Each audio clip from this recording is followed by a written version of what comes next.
This is the SF Productions Podcast Network.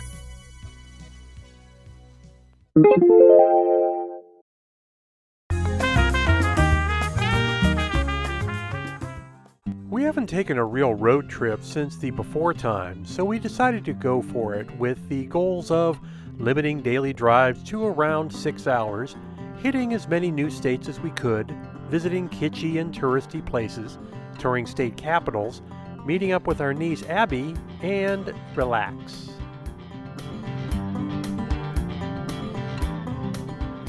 Springfield, Ohio was once America's premier rose grower, so they recently put this in place. Greenville has the Made Right Drive-In, where people have been depositing their gum for decades. Blech. More appetizing was the Indianapolis Mug and Bun Drive-In and our first pork tenderloin of the trip. State Capitol number 1 in Indianapolis, a fairly generic building mostly lit by skylights.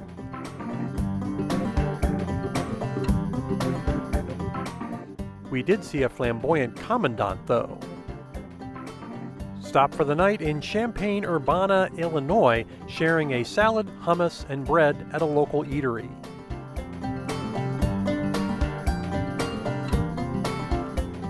We caught a bizarre in the wild item driving out of town, a giant macaroni in front of the Kraft Heinz plant. We visited Lincoln's tomb in Springfield, Illinois. It included a bust of his head, which supposedly gives you luck if you rub it, which is not a great idea in these pandemic times. In the same cemetery is the crypt of Mr. Accordion, a guy who bought a plot, was then told to give it back, and proceeded to play his instrument on his plot for decades. In the end, he was buried elsewhere, but left the crypt there as final revenge. State Capitol number 2, Springfield, Illinois. A gorgeous interior, we took a tour.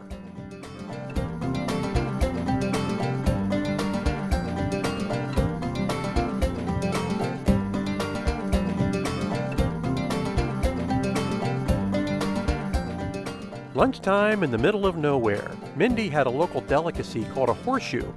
It's like an Illinois poutine with a biscuit at the base. Crossing the Mississippi, we traveled Snake Alley. It's the Lombard Street of the Midwest.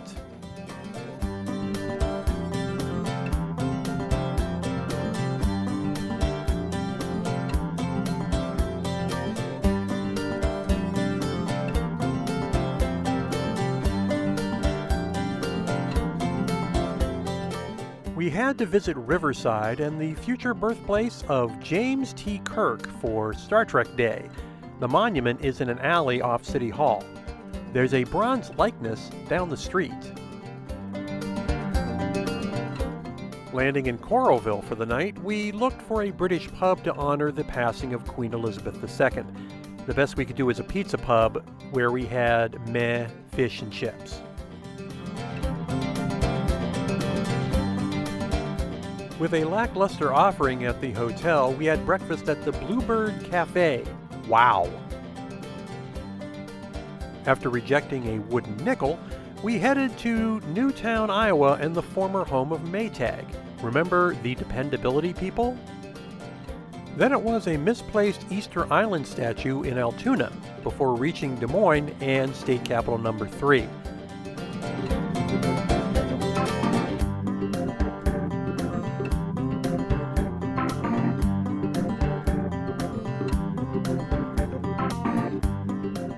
Their law library looked like something from the game Myst. Back to giant objects, wrenches, bicycles, and popcorn balls, more like a popcorn bowl.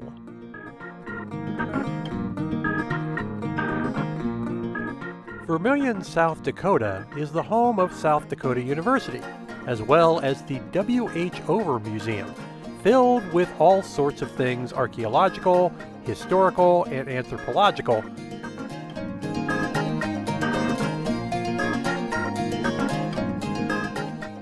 As well as a ton of photography ephemera.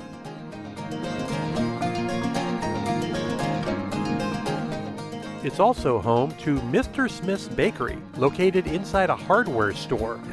The bread is recommended by Oprah. Mitchell, South Dakota is home to a giant jackrabbit and the Corn Palace, a local auditorium festooned with corn mosaics which are replaced annually.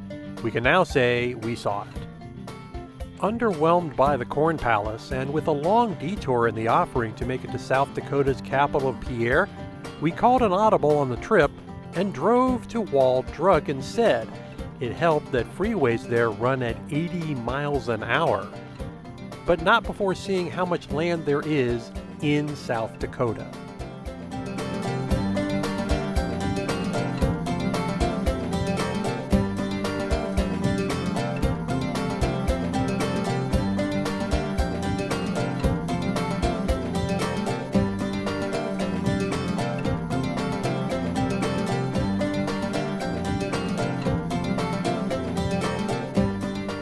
We stopped on the way at a trading post, aka gift shop, that had fake buffaloes and real prairie dogs.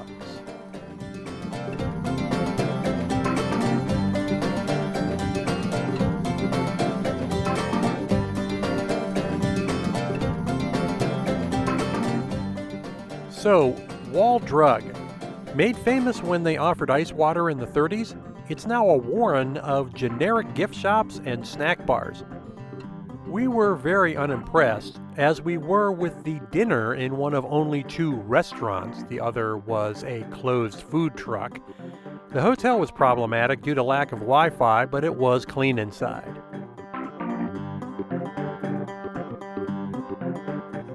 After the previous night's bomb of an attraction, we went to an actual missile installation. Duck and cover, kids!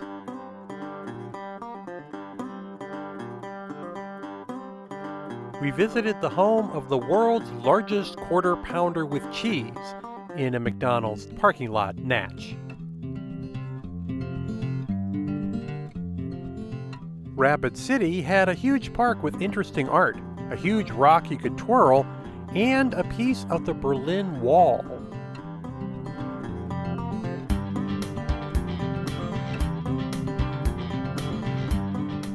Off to Mount Rushmore, which means touristy stuff like the Cosmos Mystery Area, a set of optical illusions accompanied by a funny tour guide.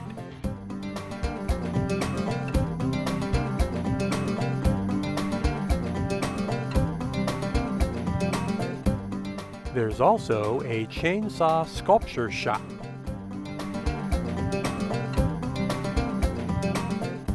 Then it was the monument itself. It's both impressive and underwhelming, partly due to the distance you stand away from it.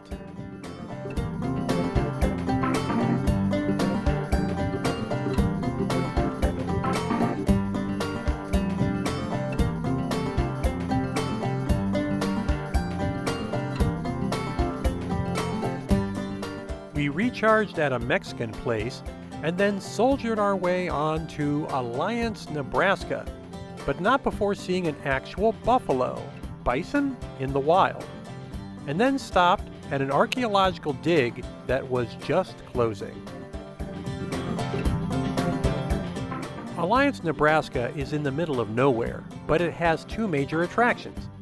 Carhenge is an art installation which is a simulacrum of Stonehenge, except using old cars as building materials. It is truly worth the drive. And oh, how they danced, the little children of Carhenge. Just a short distance away is Dobby's Frontier Town. A group of volunteers moved old buildings from the area to a single site and furnished them.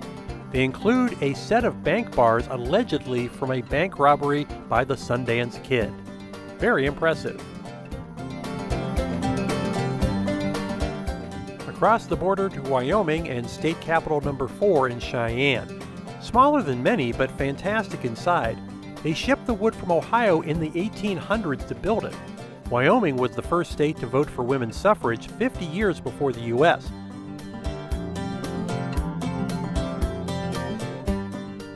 There were vaults in the basement where they originally kept the state's money.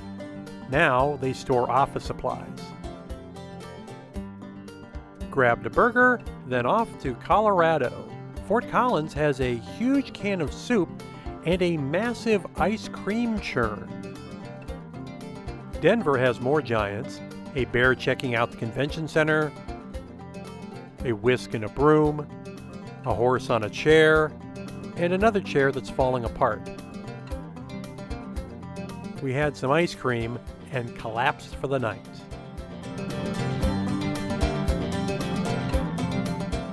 Back to downtown Denver, where we met our niece Abby at a breakfast place with a Mexican influence. Lots of fun and lots of food. We left her so she could get ready for her own trip to Iceland, and we went to state capitol number 5 in Denver. The outside is impressive, but the inside less so. A nest of hallways and a lot of brass.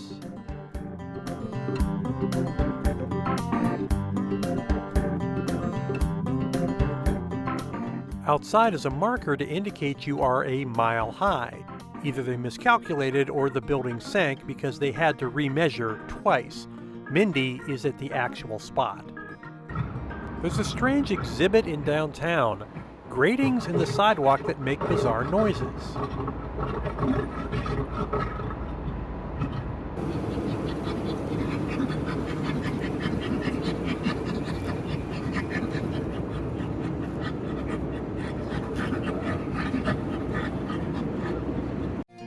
Estes Minitown is in the burbs, another let's collect local buildings thing, except this time it's of the 20th century variety.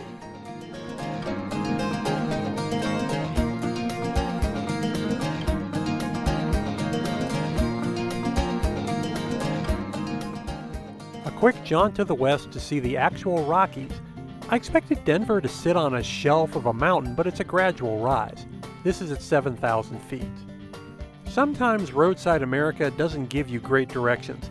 It took us a while to find the horse in a hazmat suit, a reference to a local weapons plant that required a massive cleanup. We made a pilgrimage to Mile High Comics, the Taj Mahal of comic book shops. It's mostly a warehouse, but includes a large sales area. Dinner in eastern Colorado involved a restaurant with zero signage. We thought it was a speakeasy. We had the type of Italian food you get when there's no competition. As we drove across Nebraska, we ran into a few attractions. The Shrine to Our Lady of Fatima. A World War II chaplain vowed to build one if he survived the war. He did both, and it's very pretty. Harold Warp's Pioneer Village. A guy decided to build his own version of the Henry Ford Museum in the middle of nowhere. It includes 26 buildings of everything you could think of.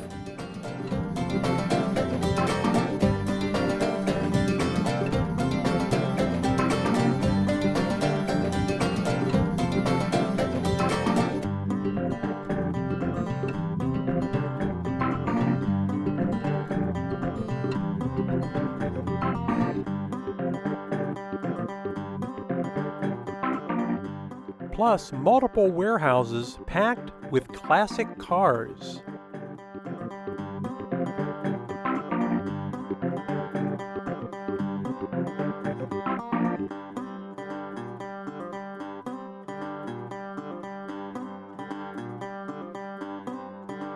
Hastings, Nebraska has the largest municipal museum between Chicago and Denver and includes an exhibit about Kool-Aid, which was invented there.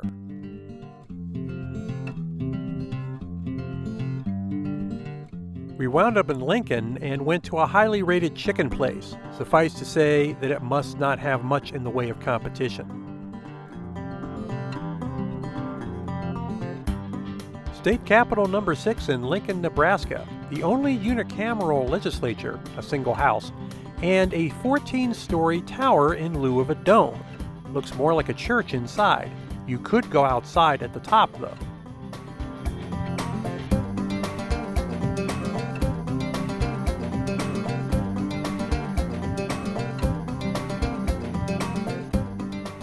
A guy decided to carve his own Man of Steel in his front yard.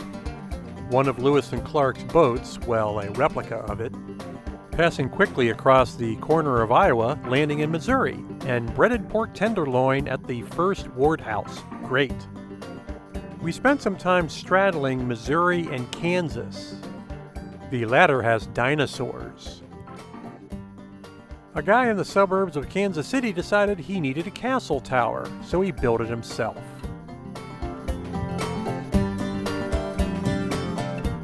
In KC, we had barbecue at Joe's, which started in a gas station. It was packed. There was a sports ball game that night, but the ribs and burnt ends were fantastic. We spent some time tracking down art installations in the city, like a giant button and needle, giant books in front of their library, a replica of a moonliner from Disneyland, which matches up with Walt's original animation studio, now a derelict building. There were giant shuttlecocks and a glass labyrinth. It was a day of museums, starting with the one in Johnson County, Missouri. Very impressive for a county museum. It includes an entire all-electric home from the 50s.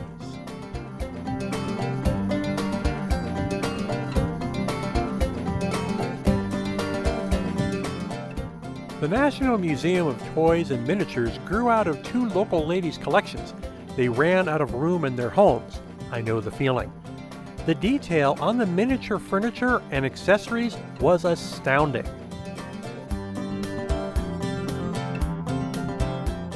The toys section made me feel old, which is what happens when the stuff you played with as a kid is now in a museum.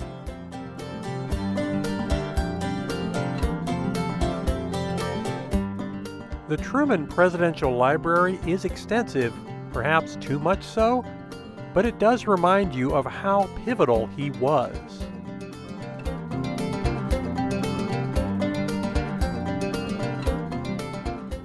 A quick burger at a nearby joint, and then off we went to the Cradle of Ragtime in Sedalia. We managed to make it to our final state capital of the trip before they closed. We needn't have rushed, it was a letdown. Half of it has been turned into a museum that looks like presentations at a science fair. Much of it was closed off for renovations, and the place needed it. On road trips, we start looking for a place to spend the night in the afternoon, normally easy in the age of the internet. In this case, we found that eastern Missouri hotels are ridiculously expensive, like twice as much, for no apparent reason. After some extra driving and backtracking, we found a place and some local pizza. Here's a set of art installations in the St. Louis area. A giant eye, a cat you can sleep in, and a massive deer. Bambi's back and she's pissed. A huge sign that dwarfs the gas station under it. A flying saucer that now houses fast food. Downtown was a complete mess, yet another sports ball game. This is as close as we could get to the arch without a helicopter. We dubbed Missouri the show me the way out of this state. Then back over the Mississippi and an island in the middle, yet another Lewis and Clark checkpoint. Across the border into Illinois and an incredible lunch, roasted chicken and a smoked turkey salad. On to Indiana and a dragon that actually breathes fire if you want to pay for it. The Madonna of the Trail on the old Cumberland Road. Vincennes had a giant pencil, more giant books, a tribute to Red Skelton, who was born there, and the crime-fighting team of Muffler Man and Uncle Sam. After the huge lunch, we just had a snack for dinner. The final push for home. Just one memorable stop in Batesville, Indiana, home to a casket-making company and a huge cuckoo clock, which was unfortunately not working. There was an interesting umbrella-centric artwork, though. That does it for this year's road trip. Thanks for watching.